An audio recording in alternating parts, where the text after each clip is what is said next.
요거는 이런 사건입니다. 18에 15839 경매가 나오는데 이렇게 적당히 팔리죠. 70불에 팔리는데 문제는 요 이제 세입자입니다. 세입자. 자, 세입자 잘 보세요. 세입자 김씨는 5천에 50만 줬어요. 은행 설정보다는 늦습니다. 그죠? 늦으니까 이제 소액보증금 받는 것이 중요하죠. 자, 그럼 소액보증금을 받는 거 한번 보겠습니다. 그래서 소액보증금, 우리 수강생인데 소액보증금을 이렇게 받는 건 나와 있어요. 자, 봅니다. 요번에 낙찰이 됐는데 여기에 경매비용을 빼고 실제 배당할 금액은 1억 6,500인데 우리 임차인은 5천에 1,700을 배당을 받는단 말이죠. 그 다음 나머지는 이제 은행에서 이제 수협해서 뭐 가져간다. 끝. 이래 됩니다. 그죠? 그럼 1,700 받아야 되겠죠? 자, 받아야 되는데 여기서 보면요. 5천에 50만인데 경매가 들어왔어요. 경매가. 그러면은 요 임차인이 5천에 50만인데 월세를 줄 사람이 있습니까? 없습니까? 대한민국에. 경매 들어왔는데. 안 주죠? 자, 그래서 이날에 이제 경매가 들어가가지고 낙찰이 되고 이 배당기일이 지정이 됩니다. 배당기일이 지정되는데 배당기일 지정되기 전에 요게 되기 전에 요게 채권자 요게 유동화회사예요. 유동화회사에서 법원에다 공문을 냈어요. 그 친구 월세를 안 냈으면은 1,700에서 빼고 얘로 10달이 걸렸으니까 500만원 빼고 1,200만원 주라 이렇게 공문한 거예요. 내용은 대강 보면 그래요. 이거 보면 이랬어요. 자, 한번 읽어봅니다. 이게 이제 유동회사입니다. 이게 유동회사인데 내용이 이래요. 임차인은 전세 계약서는 제출했는데 보증금 월세에 대해서 납부 사실을 소명하지 않았습니다.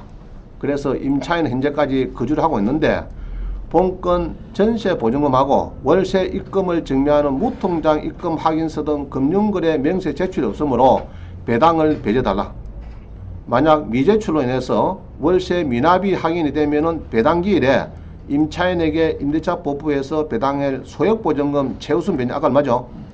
1,700만원에서 미납된 금액 예로 50만짜리 였다니까 500만원을 빼고 주라 이 말입니다. 그래서 1,200을 주라 이 말입니다. 그래서 약 한 500만원 미납된 거로 추정하고 있다 이 말입니다. 경매 개시부터. 자, 이랑 유동해서 왔어요. 자, 요거를 받고 법원에서는 또 보증금이 날아옵니다. 법원에서 우리 수강자한테 임차인한테 날아와요. 뭐가 날아오느냐? 자, 송달을 요거를 보증을 해달래요. 며칠 내로 3일 이내에 빨리빨리 좀 하래요. 그럼 뭐냐? 그럼 이겁니다. 자, 흠결상 법원에서 온 겁니다. 채권자로 임차인의 배당금 일부 배제 신청서가 제출되었습니다. 5만 주라 빼고 주라 이 말이죠. 이에 따라서 임대인에게 임차 보증금하고 월세 최근 마지막 달을 지급했음을 소명한 실질적인 증빙자료, 계좌 명의인이 표시된 통장 사본이나 무통장 입금증이나 수표 등 요거를 반드시 제출해달라. 위 보증기한을 안 내면은 배당에서 500만원을 뺄 수도 있으므로 유의하시고, 자, 이거 잘 봅니다. 허위로 임차인이 세입자가 신고해서 배당 요구를 하는 경우 사기죄 등의 형사처벌을 받을 수 있습니다. 자, 그런데 이게 법원에서 온 이 보증명령인데요. 이게 보증명령인데 이렇게 과격하게 세입자한테 사기죄 등의 형사처벌을 받을 수 있다. 이렇게 문구 쓰는 것은 조금 과하지 않나 싶어요. 그냥 배당에서 제외될 사실을 유의하시고 바랍니다. 그 정도 하면 되죠. 근데 그거를 가지고 허위로 임차인으로 신고해서 배당 요구한 경우에 사기죄 등의 형사처벌까지 받을 수 있다. 이렇게 해서 강압적인 문구 쓰는 것은 그렇게 바람직하지 않습니다.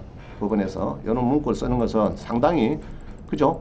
세입자한테 너무 불안감을 가중시키고 그런 거예요. 자, 그래서 웃자면 됩니까? 이제 문의가 된 거예요. 그래서 제가 이제 판례를 찾아보니까 그런 판례가 지금 찾기가 조금 어려웠어요. 어려가지고 이제 일단 보증서를 내가 보내냅니다. 내면서 이렇게 이야기를 했어요. 5천만원 낸 거는 영수증이 있느냐 했더니 요거는 있대요. 찾아보면은 있대요. 5천만원 준 거. 그럼 월세 준 거는 그러면은 줬느냐 안 줬대요. 10달 동안. 자, 그럼 이렇게 하자. 지금 법은 자꾸 저렇게 나오니까 이렇게 형사까지 뭐 사기죄 형사처벌 이야기 나오고 이러니까 그러면은 일단은 집주인을 만나라. 만나가지고 은행에서 만나라. 만나갖고 500만원을 통장에 넣어주라. 일단 넣어주고 500만원을 그다 현찰로 받아내라. 그럼 들어간 거 아닙니까 일단. 그리고 전세 계약서는 4,500 하든지 그럼 되겠죠. 500만 영수증이 이제 일단 안 해도 500만 준 거 아닙니까 월세를 주고 나중에 4,500만 청구하면 되는 거죠. 그렇게 해서 그 자리에 은행에서 만나가지고 입금을 시켜주고 바로 그 자리에서 출고 준비를 바로 현찰을 받아가 다락해라. 협조가 되는가? 그건 협조가 되겠대. 전화해보니까 또. 그래서 그렇게 해서 무토한 입금증을 받아내라. 그래서 그걸 넣어줬습니다. 넣어줘가지고 결국 1,700 배당을 받았어요. 받았는데 그럼 일반인들은 어떻습니까? 보통 경매들 하면 안 주죠. 줄 사람 아무도 없습니다. 대한민국에 없는데 그러면 그거를 법원에서는 저는 이렇게 생각해요. 그러면은 예로 500만 원 안 주도 4,500은 안 받았잖아요. 그러면 4,500에 해당되면은 이 사람은 그래도 1,700 받을 수 있거든요. 5천만 원 이하니까 그때는 5천만 원 이하는 되니까 4,500이라도 그거는 소액보증 해당이 되는 겁니다. 분명히. 그러면 주면 되는 거지. 그거를 가지고 주니 안 주니 하는 거죠. 근데 법원은 전화해봤어요. 그래서 내가 4,500이라도 500을 주고 그러면 4,500이 만약에 안 줬다 하더라도 상계했다 하더라도 4,500이 있으니까 그러면은 소액보증 줘야 되지 맞지 않느냐 하겠네. 저거는 못 주겠대요. 법원에서. 그래서 내가 판례를 찾아보니까 보증금 5천만 원에 월세 50만 원 지급하는 임차인인데 경매 이후에 매달 월세 50만 원씩 지주인한테 지급하겠다. 그런데 유동화회사에서 소액보증금에서 10달치 500만 원 공제하고 청약 배당이 해달라고 하는 의견서가 법원에 접수됐다. 이건 이해가시죠? 자, 그 다음에 경매 이후 대부분 보증금에 대해서 월세에 대해서는 세입자는 안 내고 있는데 건재당 건자가 월세를 공제하고 소액보증금 지급해달라는 의견서를 법원에 제출하는데 법원은 허위로 임차인이 된 경우 사기죄 등의 형사처벌을 했다고 세입자한테 공문을 발송했단 말이죠. 했는데 세입자는 월세 1달치 5만 원 미리 주고 받고 해서 보증금 5만 원 줄여 전세계약서 작성해야 되겠고 이 무통장 입금증 있죠. 막 그거를 제출하면 되겠다 이 말입니다. 자, 근데 판례를 한번 봅니다. 판례를 보면요. 대법원에서 이런 판례가 있어요. 2016년도 7월 달에 판례인데 부동산 경매 임대차 보증금의 법적 성질 및 피담보 채무 상당액이 임대차 관계 종료 후 목적물이 반환될 때 별도 의사표시 없이 보증금에서 당연히 공제되는지 그러니까 이제 반환할 때 의사표시 없이 보증금이 당연히 공제됩니까? 원칙적으로 공제되는 게 맞다 이 얘기예요. 이제 내용을 보니까 이래요. 아파트를 전세 보증금 5천에 월세 330만 원을 주기로 했어요. 상당히 센 거죠. 5천에 330인데 이 사람은 경매 당하기 전에 2015 5월까지의 차임만을 지급한 채 중소기업은행은 경매 개시 결정이 내려지고 그 대금이 납부가 되자 경매법원은 소액 임차인 표의 1순위로 2천만 원을 배당하는 과정에서 다투었다 이래가지고 했는데 요거 이야기는 쭉쭉 보니까 월세가 워낙 많아요. 거의 다 까먹었어. 까먹기 때문에 안 줘도 된다 이런 겁니다. 그런데 우리 아까 여기에 있는 우리 수강생 이야기는 지금 그런 이야기는 아니고 5천에서 전세 월세 봤자 500개 안 돼요. 얼마 안 되니까 4,500 남아있어요. 그럼 거기에서 1,700 주는 거는 문제가 없지 않느냐 이렇게 나는 판단하고요.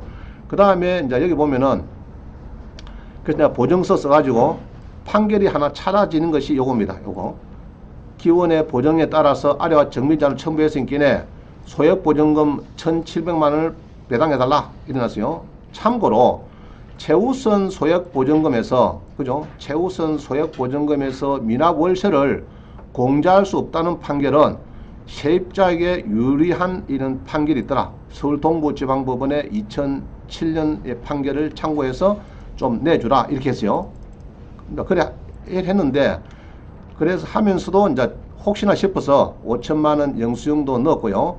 그 다음에 여기에 500만 원 있죠. 아까 전에 넣은 거 넣고 빼간 그 영수증도 요걸 넣어줬습니다. 요거 영수증하고 여기에 무통장 입금증도 여기에다 첨부해가지고 넣어줬습니다. 여기에 넣어줘가지고 결국은 이제 1,700 다 받기는 받았어요. 받았는데 법원에서 너무 좀 심하게 하는 것이 아닌가 이런 이야기입니다. 이런 문구도 써가면서 알겠어요? 그리고 사실상 500을 유동화해서 왔다 하더라도 5천만 원의 월세를 500이기 때문에 4,500이면은 충분히 소액보증금 배당이 되거든요. 그거를 감안해서 배당을 하면 되는 거지. 거기에 대해서 이의가 있으면은 유동화회사 보고 누가 배당이 신청해서 소송에서 타라 이렇게 할 수 있는 거죠. 그래서 되면 되는데 이렇게 너무 무리하게 이리 주는 것은 조금 법원에서 너무 좀 강하게 하지 않느냐 이렇게 보여집니다. 이런 거는 조금 유동회사도 그렇고 그죠? 법원도 그렇고 이제 저하고 조금 의견이 안 맞는 거예요. 이게 이렇게 보내는 거는 그래 보입니다. 여러분 생각 어때요?